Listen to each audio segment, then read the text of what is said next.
Hello, One Piece enthusiasts. I'm the One Piece nerd, and today let's talk about Garling. So, Garling, new member of the Gorosei, the newest member of the Gorosei, wants a Holy Knight replaced by Saturn, whom Emu destroyed because of his failure at Egghead. Garling came into the action, did not care about the Gorosei whatsoever, cared about Emu, of course, played his own role, was an individual man, and took control of everything. Not necessarily, but yes, he did. He acts independently from everybody else. He does not have a good chemistry with the Gorosei, if you guys will look beyond the few past chapters. Has been arriving more frequently, and, well, he's been doing his own stuff. With the recent chapter, yeah, I know, Emu's face reveal, maybe a Lunarian, maybe not. The 3-mark skull, also very interesting, which maybe I'll make a video on it, but I needed to get this out of my chest. This is probably the biggest breakthrough I've ever gotten in a while. That is, Garling might be the next final villain. Now, I have my issues with Emu right now. If Emu truly was the final villain of One Piece, he would not show up right now, but he did. He did, and he's gonna fight. I don't know for how long he's gonna be able to use Domi Reverse and then keep fighting the Straw Hats.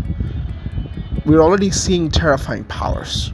Yes, Emu is a little battle damaged, or rather fatigued. Living 800 years is a very hard thing, to be honest. But the idea is he's going to have to fight, and he's not getting out of this easy, especially if Luffy somehow recovers. Now, that's a different story, but the point I'm trying to make is Emu getting out of Pangaea Castle, let alone Elbaf by himself, is a very brash thing to do, considering it has severe consequences. Now, the 4 elders, all of them together, have expressed distress when Emu decided to go outside of the Pangaea Castle and make himself known to the entire world. Elbaf is a big part.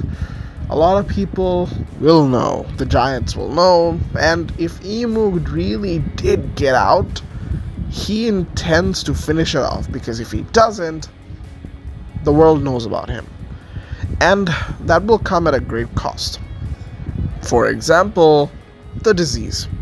Now, whatever thing the disease is, maybe perhaps Emu needed to stay inside the castle, maybe he needs to fulfill some prophecies, and prophecies are really important in One Piece. That's irrelevant. The point I'm trying to make is getting out is not a good thing for Emu whatsoever, if he truly wants to remain the king. Now, maybe he's taking a gamble, but one who is not taking a gamble is Garling. Now, deciding to respect Emu's order, I get, but not listening to your 4 oldest apprentice creations, I don't know. But then you have this guy who came out of nowhere not even a week ago and is now supporting your decision to basically get yourself vulnerable, and you're okay with that. I think that signals a red flag. Now, why does Garling want this? Garling wants this because he wants to be king. Emu is not going to be the final villain of One Piece. If it truly is, he wouldn't show up right now. And if he really is, this is too early. Unless everyone else joins the field, which seems unlikely, Emu is not the final villain. Garling wants the throne. Garling was one of the competitors towards One Piece. I was at least always thinking, if Emu was going to be a part of this, why is Garling a part of this? Akaino's doing his own thing right now, but that's for another video. But Garling wants this. Garling wants to be king of the world, and this is his only chance.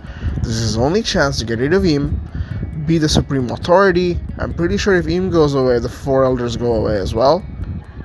Or they become weaker because their powers come from Emu. But Garling is going to have it all. He did not make the contract the same way the 5 elders did.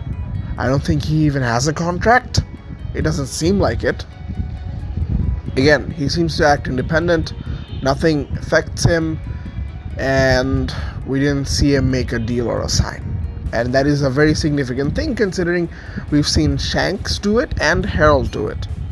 We've seen it twice, and this is the only once. The third time, Garling, even though a gorosei, did not make a pact with Im.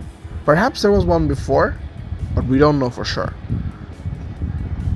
My theory, the big in all of this, is that Garling wants to have the throne, and he will perhaps be the final villain Luffy has to beat, at least for the world government side, to take down the Celestial Dragons, the pinnacle of Celestial Dragons, one who has done everything, from being the champion of God Valley, from doing the most horrendous things to people that the Celestial Dragons have done, and on a very massive scale. No one seems to be more perfect than Garling himself to be the final villain, or the final antithesis